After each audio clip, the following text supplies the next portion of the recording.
Assalamualaikum warahmatullahi wabarakatuh. Gimana kabarnya semuanya? Mudah-mudahan sehat walafiat. Amin ya robbal alamin. Baik, pada kesempatan ini saya akan menjelaskan tentang materi untuk pembekalan praktek kerja lapangan atau PKL di SMKN 3 Pandeglang untuk jurusan teknik dan bisnis sepeda motor. Dasar hukum pelaksanaan PKL yang pertama yaitu Undang-Undang Nomor 20 Tahun 2003 tentang Sistem Pendidikan Nasional. Yang kedua PP Nomor 19 Tahun 2005. Yang terakhir diubah dengan PP Nomor 13 Tahun 2015 tentang Standar Pendidikan Nasional. Yang ketiga yaitu PPRI Nomor 17 Tahun 2010 yang telah diubah dengan PPRI Nomor 66 Tahun 2010 tentang pengelolaan dan penyelenggaraan pendidikan. Yang selanjutnya yaitu PPRI Nomor 41 Tahun 2015 tentang pembangunan sumber daya industri. Yang kelima Perpres atau Peraturan Presiden Nomor 8 Tahun 2012 tentang kerangka kualifikasi nasional Indonesia atau KKNI.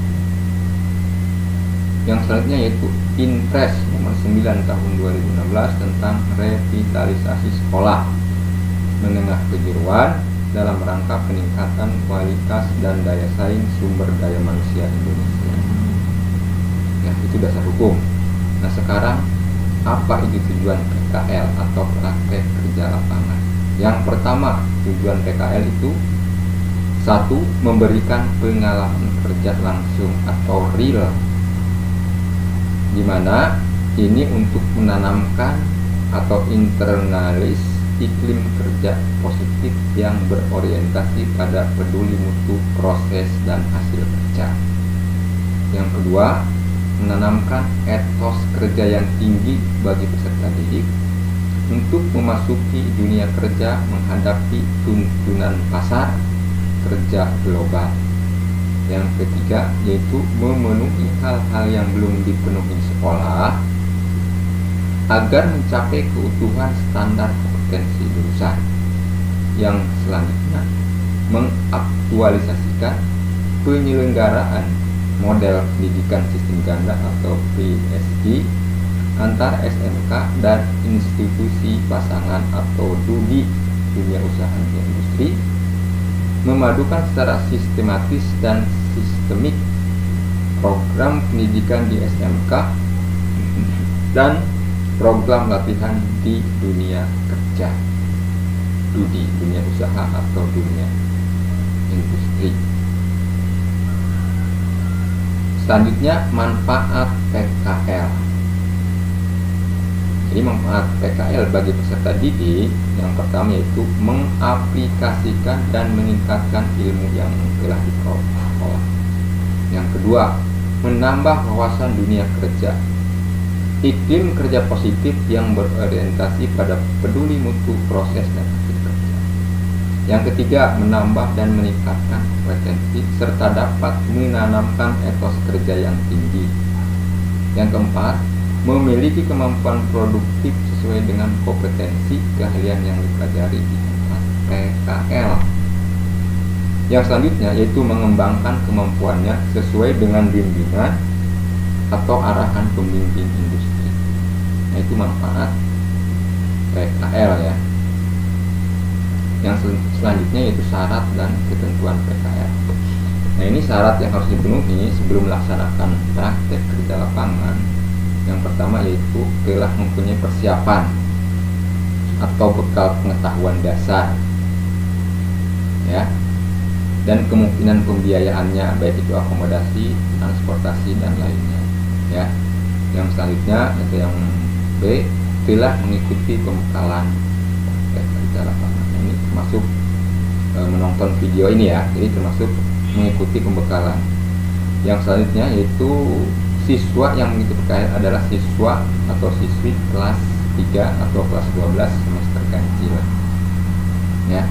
Terus yang selanjutnya PKL dilaksanakan selama 3 bulan, yaitu direncanakan selama 3 bulan, dan penyusunan laporannya direncanakan 1 bulan.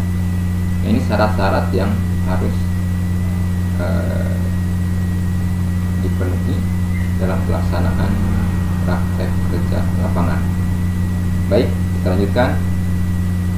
Nah, pelaksanaan praktek kerja lapangan apa saja ya pelaksanaan yang kalian harus pahami sebelum berangkat ke tempat praktek kerja lapangan atau dunia usaha atau dunia industri. Yang pertama itu segera melapor ke tempat praktek kerja lapangan dengan membawa surat izin ya atau surat penugasan dan menyerahkan 1 buku pedoman kerja lapangan. Nah, ini buku pedoman nanti akan setiap yang berangkat PKL nanti akan mendapatkan buku pedoman ya. Dan atau jurnal PKL ya. Lanjut, membaca buku pedoman praktek kerja lapangan ini dengan sama. Jadi buku pedoman PKL ini nanti dibaca-baca. Nah, di situ sebenarnya sudah terangkum tentang apa saja yang harus kalian lakukan di tempat praktek. Yang ketiga, mengisi data atau informasi sesuai dengan setiap bagian buku pedoman praktek kerja lapangan. Nanti diisi ketentuan-ketentuannya ada di buku pedoman. Yang keempat, mentaati semua peraturan yang berlaku di industri ya. Jadi kalian itu harus mengikuti peraturan yang berlaku di dunia usaha atau dunia industri yang kalian tempati. Yang kelima, menyusun jadwal kegiatan dan berkonsultasi dengan pembimbing industri. Nah, kalau sudah masuk nanti berkonsultasi apa yang harus kalian lakukan di tempat PKL. Yang kelima, memberitahukan secara tertulis kepada koordinator prakrin atau praktek kerja industri atau PKL atau guru pembimbing. Nah, jadwal kegiatan PKL atau prakrin yang diketahui pembimbing industri pada minggu pertama di industri via telepon atau WA. Jadi setelah kalian ditempatkan di perusahaan, nah kalian nanti menghubungi guru pembimbingnya pada akhir praktek kerja lapangan atau PKL, meminta surat keterangan bahwa kalian sudah selesai melaksanakan PKL di tempat tersebut. Yang artinya setelah selesai kalian pamit atau izin bahwa pelaksanaan PKL sudah selesai. Apakah akan diperpanjang atau tidak, nah itu tergantung daripada pihak industri tersebut ya. Yang kedelapan yaitu yang selanjutnya, menyusun laporan praktek kerja lapangan atau PKL dengan data-data dan kegiatan praktek kerja lapangan dengan tata tulis ilmiah. Nah, nanti setelah selesai PKL nanti kalian harus menyusun laporan praktek, dimana nanti tata caranya ada di buku pedoman dan sekilas nanti Bapak akan menjelaskan. Baik, kita lanjutkan.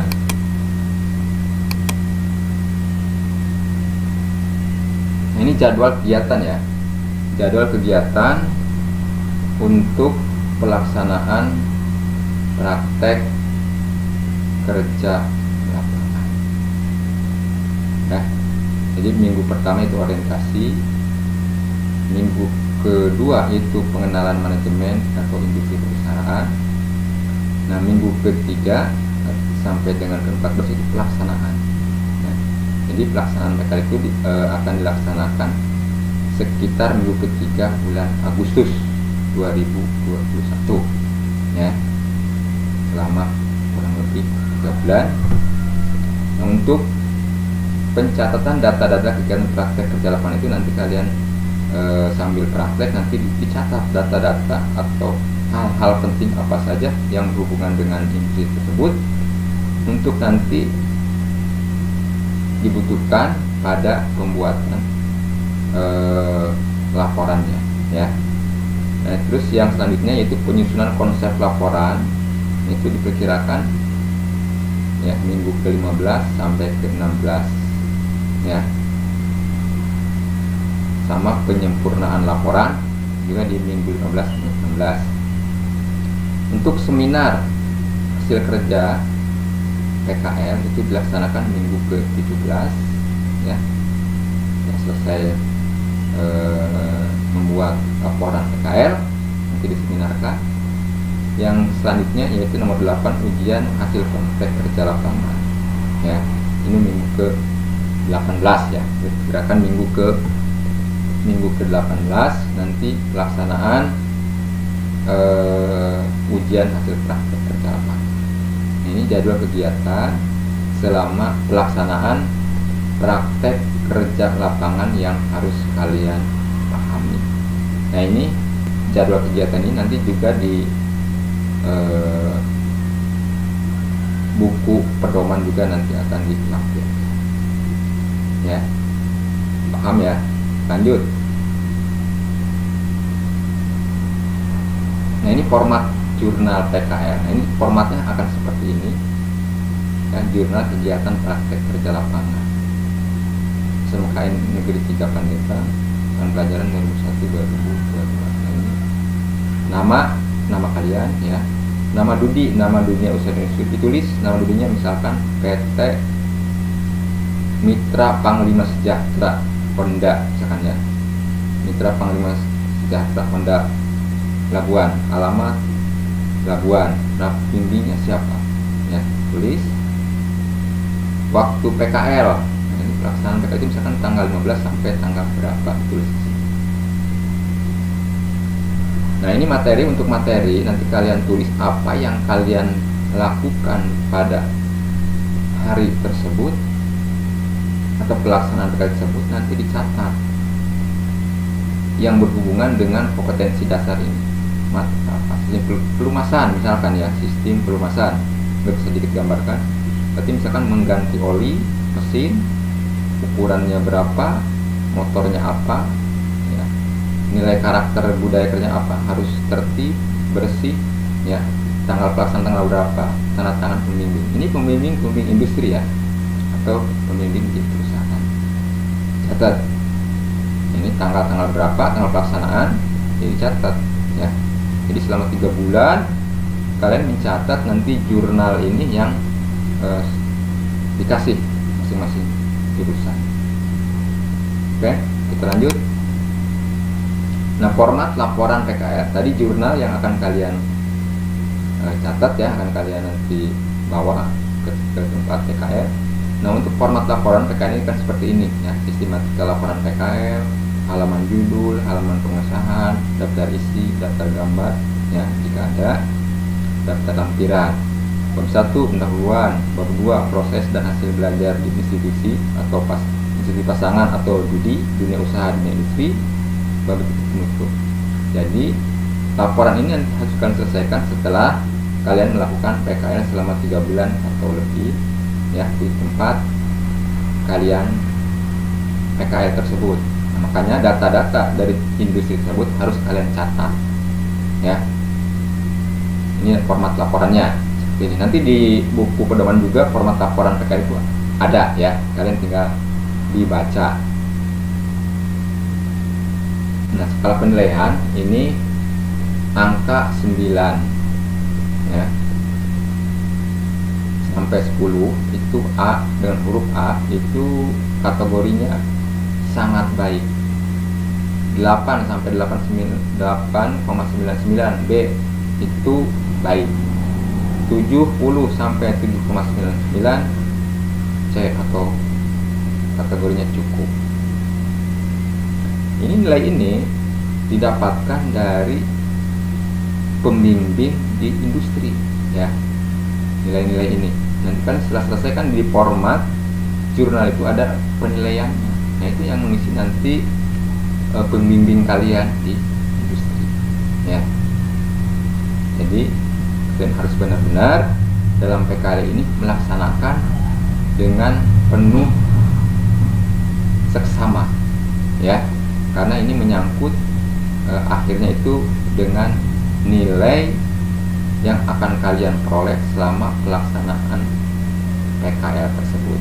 Mungkin itu saja untuk pelaksanaan pembekalan PKL. Mudah-mudahan ada manfaatnya. Jaga selalu kesehatan. Selamat PKL. Semoga dengan PKL kalian akan mendapatkan wawasan yang lebih baik lagi terlebih mengenal apa itu dunia usaha, dunia industri. Ya, mungkin itu saja. Terima kasih. Billahi taufiq wal hidayah.